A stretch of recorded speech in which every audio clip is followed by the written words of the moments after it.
Brian Bennett we met there, Licorice Locking we met there, Clem Catini we met there, all sort of 16, 17, 18-year-olds. And then about September-ish of 1958, in came this guy that I've always said was the James Dean of the bass guitar. Blonde hair, we used to call him the Vita Point Kid, Vita Point stuff. And he had a suit on. Remember the movie Shane, Alan Ladd in Shane? That sort of suede type with the tassels, you know, super cool, with a monkey on his shoulder. The monkey was called Elvis, and I believe it was Johnny Booker. Now there's a group before us called the Vipers. Anyone remember the Vipers? I know Chaz does. And Jet was living in this flat in Eccleston Square in Victoria with a couple of the Vipers and the monkey. But he was, first of all, he was amazing looking, and he had this aura about him because he had just been on tour for about, I'm told it was about 20 weeks. In those days, can you remember we used to have empires in every city? There was a Newcastle Empire, Manchester Empire, and he'd been touring with Wee Willie Harris. Remember Wee Willie? My hair's going that colour next week. So Jet was, we were sort of in awe of him then, because he was like a professional musician. He'd actually been touring. And the Two Eyes was almost like a place where people got up and jammed with each other, you know. Hank and I would get up and try and sing with whoever. Brian would get up. And one night, Hank and I were doing our Everly Brothers Buddy Holly act, and Jet came up and said, "Can I play with you?" You know, well, wow, Jet Harris was here. So Jet sat in, and it was that sort of place. A couple of weeks went by, and then an even younger man said, "Can I get up and play with you?" His name was Tony Meehan. He was 15. So we had 15, 16, and Jet, a much older man, 18. Little did we know what was to obviously transpire a little bit later on. But he was a great player. He was just a great player. I remember he was a big bass player, a proper bass player first of all, the big bass. And he had a bass guitar, which was unbelievable in those days, you know, the first bass guitar. And just a great player. We got lucky in the September of '58. Some guy came down. Hank and I were there in the afternoon jamming and playing, and the guy who was about 18 came down and said, "I'm Cliff Richard's manager." So we said, "Who's Cliff Richard?" He was one of those. And he was looking for a guitarist for Cliff's very first tour in October of 1958. And Hank played him, I think he was actually looking for a guy called Tony Sheridan, but Hank was a great player at 16.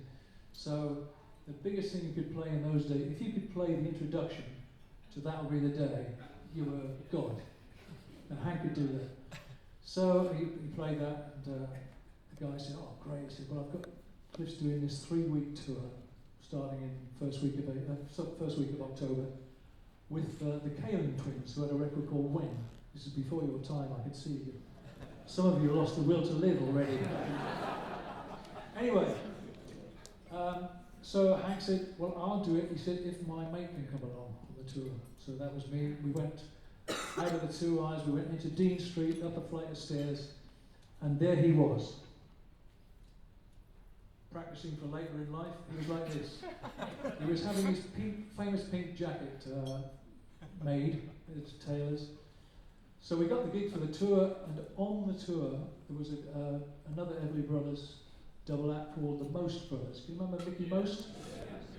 Mickey with all the dyed blonde hair.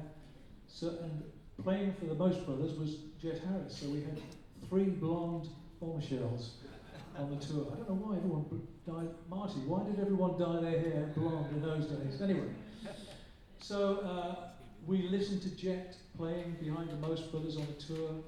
Cliff listened to Jet, and this is, as I say, October. By January of 1959, Jet was in the Drifters, and a couple of weeks later, Tony Meehan was in the Drifters. So we were purely Cliff's backing group for 18 months, I guess. And then we made a little record called Apache. Jet had the ability to play, I've always said he plays hit bass parts. A lot of bass, bass in those days, first of all, you hardly heard it on a record.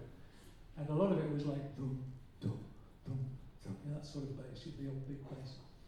But he played melodic hit bass parts. He invented Apache, as I say, Kon-Tiki and Frightened City and Savage, all the Shads hits. Living Doll, very unusual, very unusual. And just a great bass player.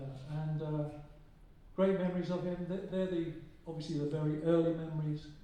My last few memories of him, I do a show called Shadowmania each year. And for the last sort of 10 or 12 years, Jet was guesting on the show. And he was always seriously nervous at the end, on Shadowmania, he'd be going.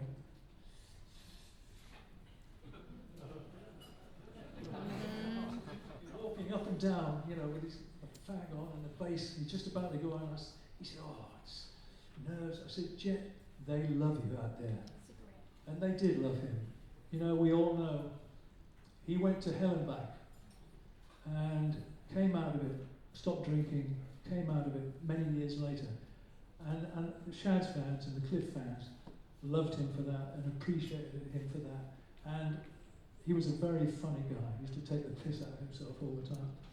So I'd like you to raise a glass to my old mate. And while we're not forgetting my other old mate, Jet Harris and Tony Meehan, who are no longer with us. Thank you. Cheers, Jet.